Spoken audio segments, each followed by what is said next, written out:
রাস্তার পাশে পড়ে থাকা একটা পুরনো ছেঁড়া ট্রাকের টায়ার, যেটাকে আমরা একদমই অকেজো মনে করি, কিন্তু যদি বলি এই টায়ার থেকেই তৈরি হয় তেল, হ্যাঁ, একদম কালো তেল, যেটার দাম আছে, ব্যবহার আছে, আর পুরো ইন্ডাস্ট্রি চালায়। পাকিস্তানের কিছু কারখানায় এই ফেলে দেওয়া টায়ারগুলোকে রীতিমতো আগুনের মধ্যে গলিয়ে তৈরি করা হচ্ছে ব্ল্যাক অয়েল। কিন্তু প্রশ্ন হলো, এই টায়ার থেকে তেল তৈরি হয় কিভাবে, আর এই তেল আসলে কোথায় ব্যবহার হয়? আজকের ভিডিওতে আমরা দেখব পুরনো টায়ার থেকে তেল বানানোর পুরো ফ্যাক্টরি প্রসেস, যেটা দেখে আপনি সত্যি অবাক হয়ে যাবেন। এই তেল বানানোর পুরো প্রক্রিয়াটাই কিন্তু ভীষণ ইন্টারেস্টিং। কারখানায় টায়ার আনার পর প্রথমেই শ্রমিকরা টায়ারের ভেতরে স্টিল ওয়্যার বা লোহার জাল বের করে, কারণ ট্রাকের টায়ারের ভেতরে শক্ত স্টিলের বেল্ট থাকে। এগুলো না খুললে টায়ার কাটা কঠিন আর মেশিনেরও ক্ষতি হতে পারে। তাই প্রথম ধাপে টায়ারের শক্ত রাবার কেটে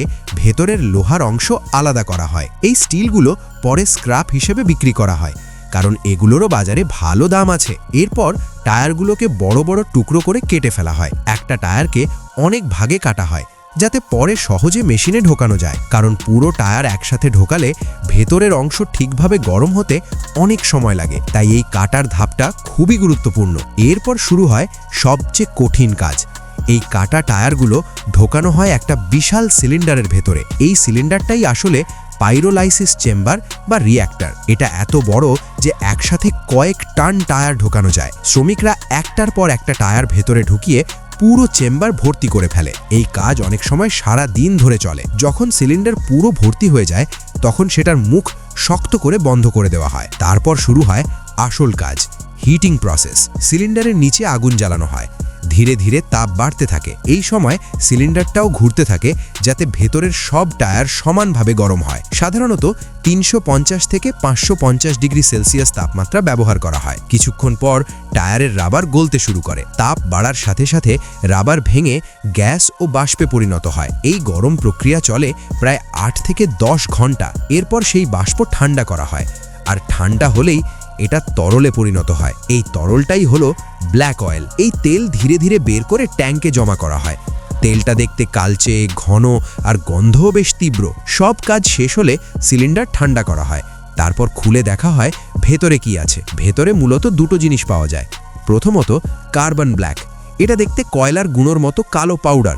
এটা বিভিন্ন কাজে ব্যবহার হয়, যেমন টোনার, রং, কালি, রাবার বা প্লাস্টিক ইন্ডাস্ট্রিতে। দ্বিতীয়ত পাওয়া যায় স্টিল স্ক্র্যাপ। টায়ারের ভেতরের স্টিল আগুনেও নষ্ট হয় না, তাই এগুলো বের করে আবার বিক্রি করা হয়। এই স্টিল পরে মিলে গিয়ে নতুন লোহা বা ধাতব পণ্য তৈরিতে ব্যবহার হয়। এখন প্রশ্ন হলো, এই ব্ল্যাক অয়েল কি কাজে লাগে? সরাসরি গাড়ির ইঞ্জিনে এটা ব্যবহার করা যায় না, কারণ এতে সালফার ও ভারী উপাদান বেশি থাকে, যা ইঞ্জিনের জন্য ক্ষতিকর। তবে এটি ইন্ডাস্ট্রির বিভিন্ন পাওয়ার প্ল্যান্টে ব্যবহার করা হয়। সবচেয়ে অবাক করা তথ্য হলো, একটা বড় ট্রাকের টায়ার থেকে প্রায় 50 থেকে 70% পর্যন্ত তেল ও গ্যাস পাওয়া যায়, আর বাকি অংশ থাকে কার্বন আর স্টিল। মানে যেটাকে আমরা রাস্তার পাশে ফেলে দেওয়া আবর্জনা ভাবি, সেই জিনিসটাই কারখানায় গিয়ে হয়ে যায় মূল্যবান পণ্য।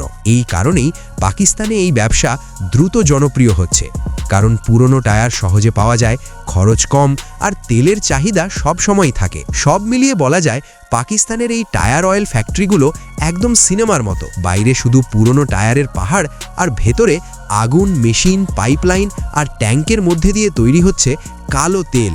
এটা এক ধরনের আধুনিক রিসাইক্লিং প্রযুক্তি। আর সবচেয়ে বড় কথা, পুরনো টায়ার এখন আর আবর্জনা নয়, এটা এখন এক ধরনের কালো সোনা।